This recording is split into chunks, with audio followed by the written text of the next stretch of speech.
여러분, 천국은 어떤 곳일까요? 최근에 제 6살 난 제 딸이 자주 저한테 이런 질문을 합니다. 아빠, 천국은 어떤 곳이야? 이렇게 물어봅니다. 물론 우리가 천국을 설명하는 데는 분명히 한계가 있습니다. 하지만 저는 이제 성경이 묘사하는 만큼 그것을 근거로 최대한 상상력을 발휘해서 생생하게 우리 딸에게 천국에 대해서 설명해 주곤 합니다. 제가 최대한 생생하게 설명을 해주면 가끔은 우리 딸이 하는 반응에 제가 좀 당황하기도 합니다. 왜냐하면 아빠 오늘 천국 가고 싶다 이렇게 저한테 얘기하곤 하기 때문입니다. 우리가 이제 바쁜 일상을 핑계로 천국에 대해서 생각하고 소망하는 데에 조금 게을러질 수 있는 것 같습니다. 우리 18세기 미국의 대각성 운동을 이끌었던 청교도 신학자 조나단 에드워즈는 고린도전서 13장 마지막 절들을 부분을 통해서 천국을 사랑의 세계다라고 통찰했습니다. 우리 그 조나단 에드워즈의 글은요, 우리로 하여금 천국의 정원을 거닐며 느끼는 그 풍성한 하나님의 사랑의 감정을 우리 잘 읽어낼 수 있게 만듭니다. 이는 하나님이 사랑의 근원이 되시고 또 그분을 통해서 이 천국에 있는 모든 것들이 완벽하게 사랑스러운 세계이기 때문에 그렇게 표현을 한 것입니다. 죄와 비참으로 인해서 우리가 이 땅에서 겪을 수 있는 비교, 모독, 치매 또는 혐오, 오염 등 그런 것들이 완전히 사라지는 세상, 그곳이 바로 천국입니다. 그리고 천국은 무한한 사랑과 무한한 기쁨과 평화와 축복과 순결로 가득 찬 세상이라고 그는 표현을 했습니다. 여러분, 수많은 믿음의 선조들처럼 오늘 우리도 우리가 읽었던 이 본문의 말씀을 통해서 장차 우리가 가게 될 새 예루살렘, 즉 천국을 한번 그려보는 시간이 되고자 합니다. 요한계시록 마지막 부분을 보면 요한이 하늘에서 내려오는 새로운 예루살렘 성을 바라보는 장면을 우리가 볼 수가 있습니다. 사실 이 영광스러운 광경은요, 스가랴서, 에스겔서, 다니엘서, 그리고 오늘 우리가 읽은 이사야서까지 그 모든 예언자들이 예언했던 내용들에 대한 성취가 바로 요한계시록의 그 마지막 장면이라고 할 수가 있습니다. 오늘 우리는 요한계시록의 새 예루살렘 성과 잇따 있는 이 본문의 이사야서의 이 예언의 시의 말씀을 통해서 장차 우리가 가게 될 새 예루살렘 성이 어떠한 곳인지, 얼마나 영광스럽고 또 얼마나 놀라운 곳인지 한번 같이 살펴보도록 하겠습니다. 오늘 우리는 본문을 따라서 세 가지에 특히 초점을 맞추어서 천국에 대해서 생각해 보고자 합니다. 첫 번째, 천국은 영원히 안전한 장소입니다. 두 번째, 천국은 영원히 슬픔이 없는 장소입니다. 세 번째, 천국은 영원한 영광의 장소입니다.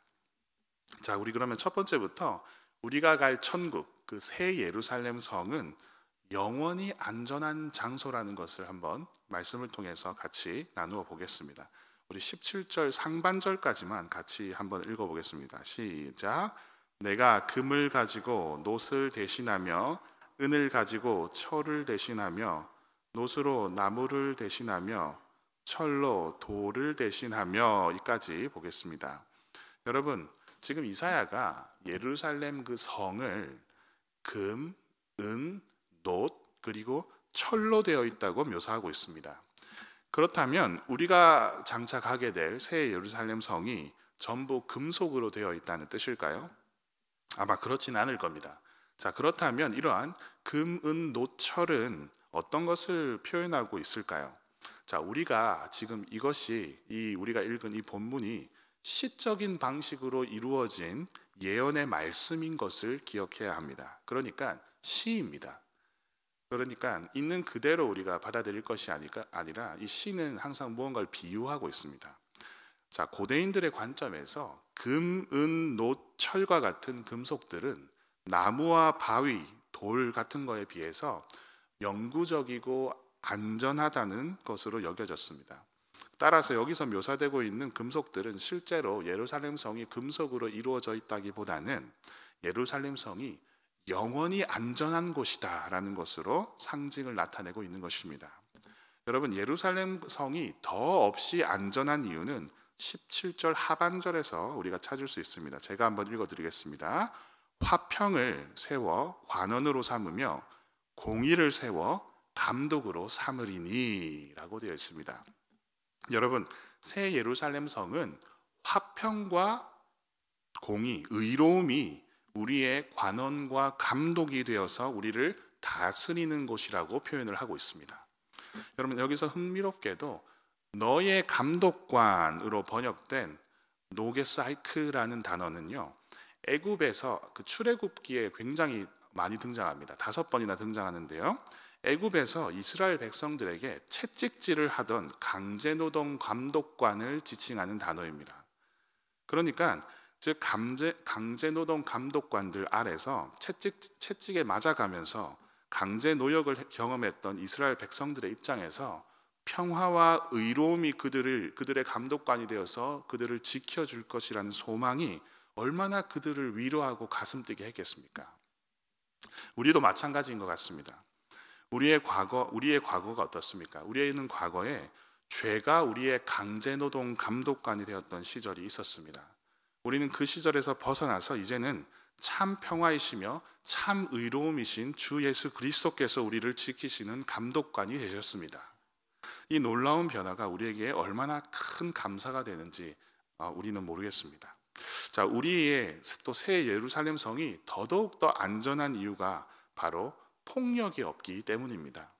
우리 18절 상반절을 한번 같이 읽어보겠습니다. 시작. 다시는 강포한 일이 내 땅에 들리지 않을 것이요 황폐와 파멸이 내 국경 안에 다시는 없을 것이며, 이까지 보겠습니다.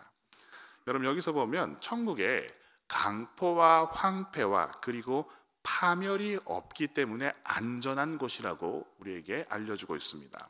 즉, 여러분, 다른 사람을 향한 폭력 행위 자체가 없는 곳이라고 우리가 알 수 있습니다. 폭력이 전혀 존재하지 않는 곳이랍니다. 여러분, 인간 내면의 우리 교만한 마음은요, 종종 폭력이라는 방식으로 표출되곤 합니다. 우리가 타인에게 폭력을 행사하는 이유가 무엇입니까? 그것은 내 뜻대로 하겠다, 내 마음대로 하겠다라는 통제 욕구에서 비롯됩니다. 여러분, 폭언이나 폭행을 통해서라도 상대방이 아닌 내 방식대로 관철시키려는 교만한 태도가 바로 폭력인 것입니다. 여러분, 죄악된 인간들은 하나님조차 폭력으로 통제하려고 했습니다. 주님의 십자가를 생각해 보십시오. 여러분, 십자가는 가장 잔혹하고 가장 야만적인 처형 방식입니다. 십자가는 인간 본성이 가진 모든 가학성을 하나님의 아들에게 쏟아부어진 폭력적인 사건이라고 할 수 있습니다. 여러분, 우리는 주님을 다시 십자가의 폭력으로 대하지 말아야 합니다. 예수님께서 지극히 작은 자 하나에게 한 것이 바로 나에게 한 것이라고 말씀하지 않으셨습니까? 우리가 누군가에게 폭력을 가한다면 그것은 곧 주님을 다시금 십자가에 못 박게 하는 것과 다름이 없는 것이라는 뜻입니다. 따라서 우리 안팎에 일어나는 모든 형태의 폭력은 사라져야 합니다. 천국은 폭력으로 타인을 통제하려는 이들이 결코 들어갈 수 없는 곳입니다. 왜 그럴까요? 새 예루살렘을 둘러싼 성벽과 그 입구인 성문이 특별히 우리를 더 안전하게 만들기 때문입니다. 우리 18절 하반절인데요, 제가 한번 읽어드리겠습니다. 내가 내 성벽을 구원이라 내 성문을 찬송이라 부를 것이라. 아멘. 여러분, 천국의 성벽을 상상해 보시기 바랍니다.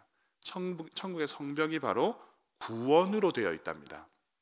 여기서 흥미롭게도 구원이라고 번역된 이 단어가 음성 자체로, 우리 히브리어 음성 자체로 발음한다면 예수아입니다.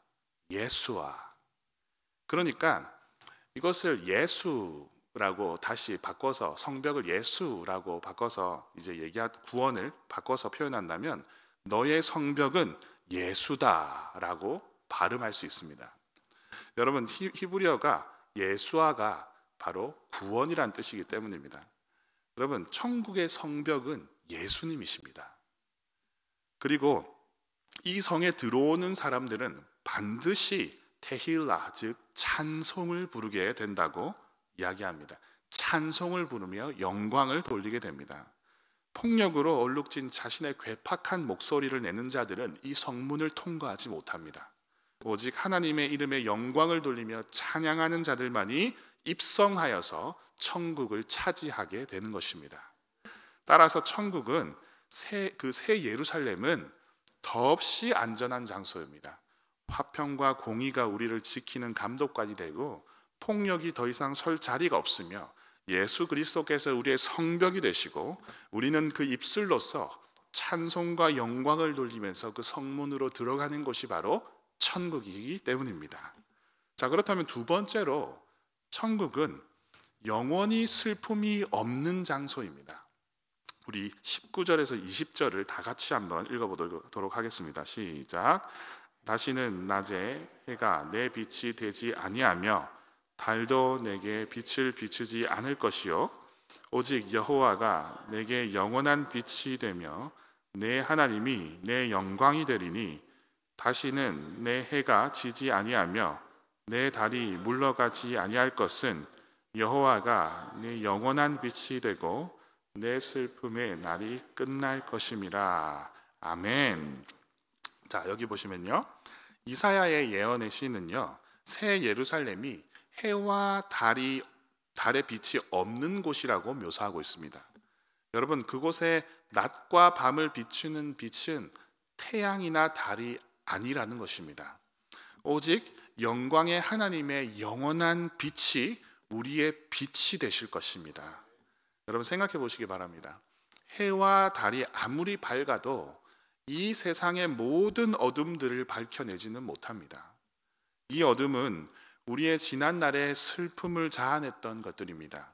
가족 간의 불화, 질병의 고통, 각종 중독, 경제적인 어려움, 상대적 박탈감, 내적 외적 장애 등 우리의 삶을 잠식했던 온갖 어둠들입니다. 우리가 이 땅에 살면서 이러한 일들을 만날 때 우리가 얼마나 슬펐습니까? 또 우리가 얼마나 애통했습니까? 사실 우리가 가진 이 모든 어둠의 골짜기 가장 아래로 내려가 보면 거기에는 죄가 또아리를 틀고 있습니다. 그러나 우리에게 참 빛, 곧 세상에 와서 각 사람을 비추는 빛이 오셨습니다. 그 참 빛이신 예수 그리스도를 통해서 우리를 슬픔으로 인도했던 모든 죄로부터 완벽하게 우리가 자유하게 되었습니다. 우리가 천국에 가면요, 이 참 빛이신 주 예수 그리스도께서 우리의 모든 눈의 눈물을 닦아주시면서 너의 슬픔의 날은 끝났다라고 말씀해 주실 것입니다. 자, 우리 마지막으로 우리가 갈 천국, 그 새 예루살렘은 영원한 영광의 장소입니다. 자, 21절, 22절 우리 다 같이 한번 읽도록 하겠습니다. 내 백성이 다 의롭게 되어 영원한 땅을 차지하리니 그들은 내가 심은 가지요 내가 손으로 만든 것으로서 나의 영광을 나타낼 것인즉 그 작은 자가 천명을 이루겠고 그 약한 자가 강국을 이룰 것이라. 때가 되면 나 여호와가 속히 이루리라. 아멘. 자, 거기서 우리는 모두 의롭게 된답니다. 거기서 우리는 더 이상 죄와 함께 살아가지 않는다는 뜻입니다. 우리는 의인으로서 천국의 땅을 차지하게 될 것입니다.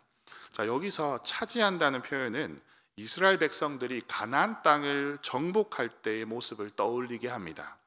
우리는 여호수아보다 더 위대하신 우리의 대장 되신 예수 그리스도와 함께 영원한 천국 땅을 차지하게 될 것입니다.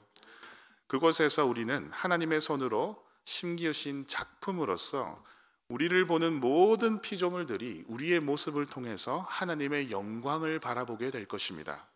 그 어떤 피조물도 우리만큼 하나님의 영광의 얼굴을 반영하는 존재는 없을 것입니다. 이것은 마치 달이 해의 빛을 받아서 아름답게 빛나는 것처럼 우리 역시 하나님의 영광의 얼굴에 빛을 받아서 영원히 아름답게 하나님의 영광을 반영하는 삶을 천국에서 살게 될 것입니다.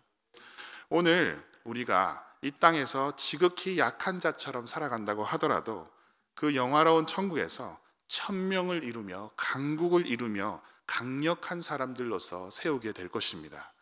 이런 어린아이와 같은 작은 자가 높이 천국에서 높임 받는다고 하시는 예수님의 그 방식이 실현되는 아름다운 나라가 될 것입니다. 말씀을 맺겠습니다. 우리 새 예루살렘 천국에 가면요, 우리는 하나님의 영광을 나타내는 삶을 살게 될 것입니다. 이것은 우리가 오늘을 하나님의 영광을 위해서 살아가야 될 이유가 된다고 저는 믿습니다.